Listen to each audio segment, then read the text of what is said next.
Hi, my name is EJ Massa. It's the holidays, and you know what that means. We find the ugliest, most disgusting bird, and then we cook it for everyone so we can feast upon its hideous flesh. Everyone knows that the fattest, most deformed bird is the turkey, which is really just an obese chicken with disfiguring burns all over its head. That's the perfect holiday meal. So let's get started. As you can see, I picked up this honest turkey from Walmart, which is a shame because I prefer my turkeys to be fucking liars. This claims not to use steroids or hormones, so that's probably good, right? This is only a 12-pound bird.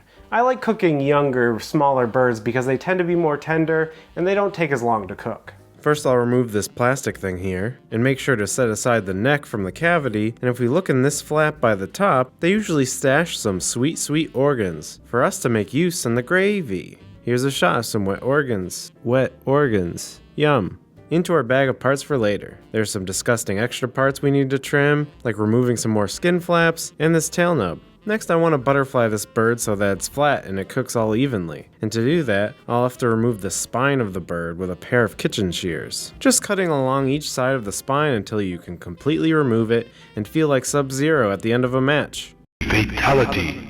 You can set that aside in your bag of parts. You don't just have to carry around a bag for turkey parts. I carry bags for any parts I may find. It's important for the gravy. One last thing I need to do is cut a little bone here at the top of the breasts and pull it apart with a satisfying crack. What's your favorite holiday film?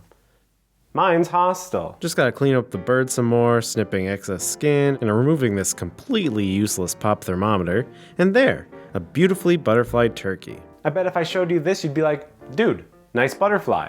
But no, it's just the mangled corpse of a bird. Now it's time to dry brine this guy. I made my own seasoning of salt, pepper, and garlic powder and put it in a shaker. Here's the ingredients. That's just what goes into the shaker, don't go overboard. Just cover all the surface area that you can see. On the other side, I pad the skin dry and season that as well. Don't worry about getting under the skin. The salt, amazingly enough, will penetrate down to the meat. Make sure to get all the nooks and crannies. And now that it's seasoned, we'll stick it in the fridge overnight. This step is very important if you want that crispy skin.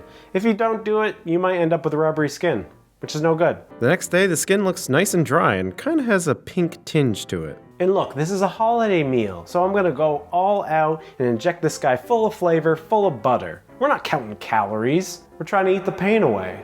So I melted 2 sticks of butter in a skillet and threw in some sage, rosemary, and thyme, along with a few crushed cloves of garlic. Stirred it all around a few times so that the flavors incorporate into the butter.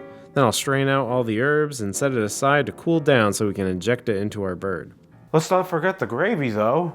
You should never forget the gravy. Who would forget the gravy? It's so important to have gravy. Gravy. I put a foil pan in my drip and griddle pan, mostly for support, because I don't trust the structural integrity of foil, and you shouldn't either. I filled it with 3 quarts of water, but looking back on it, I probably only needed 1.5 quarts maybe. This is probably too much water. I put in a couple carrots, celery, onion pieces, a cup of apple juice, and a bunch of those turkey herbs I had left over from the injection. I brought it out to my grill, but not before adding the bag of parts I was talking about earlier. I filled up the syringe with herb butter, and will do what my doctor refuses to do to me, which is inject the butter directly into my breasts. I mean the turkey's breasts, and a little in the thighs. And I had some butter mixture left over, so I brushed the skin with some butter too. This will ensure a nice golden brown skin. We'll be using the Weber Summit with a slow and sear low profile for this one, but you can use any smoker you'd like. I put the drip and griddle pan with the gravy pan underneath the bird, where the bird will be, placed the grate on top, and inserted a probe to monitor. I let that come up to temperature around 325 to 350 degrees Fahrenheit. I put the bird on the pit, inserted a probe in the thickest part, and add a few chunks of oak for smoky smokiness. Close it up, then close down the bottom vent to the smoke setting, but left the top vent wide open. Unless the temp wildly raised at some point, then I'd close it down a bit. While it smokes, grab an eggnog, listen to some holiday-approved music, or sob uncontrollably because you're alone and always will be.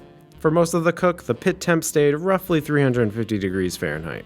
About 2 hours later, the bird looked amazing. Look at that crispy brown skin.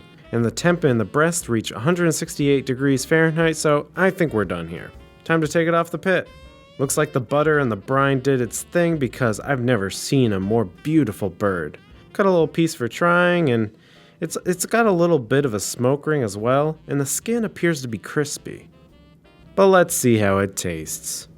Yep, crispy skin with an herby, gentle smoke flavor, tender and moist. The dark meat was also good, same general flavor, but with that fattier, greasy taste that dark meat tends to have. But let's not forget the gravy. Cannot give up on the gravy. Here's my frightening slurry of parts. I'll grab all the big pieces out of there, pour some into my fat separator, then pour the liquid into a saucepan along with 1/4 cup of flour. Some people don't like adding flour because the gravy with flour in it tends to sit on top of the food instead of penetrating it, but I like adding gravy like a condiment, so sue me. Then I reduced it and seasoned it with my salt, pepper, garlic rub to taste. And man, that was a rich and tasty gravy, full of flavor from the herbs, parts, and veggies. An explosion of flavor, really. And that, my friends, is the best turkey I ever made. Hands down. I think we all learned something today about butterflies, parts bags, the importance of gravy, and family. Definitely family. And I consider you guys part of my family. So I want to wish you a Merry Christmas and a Happy New Year. Until next time, bye.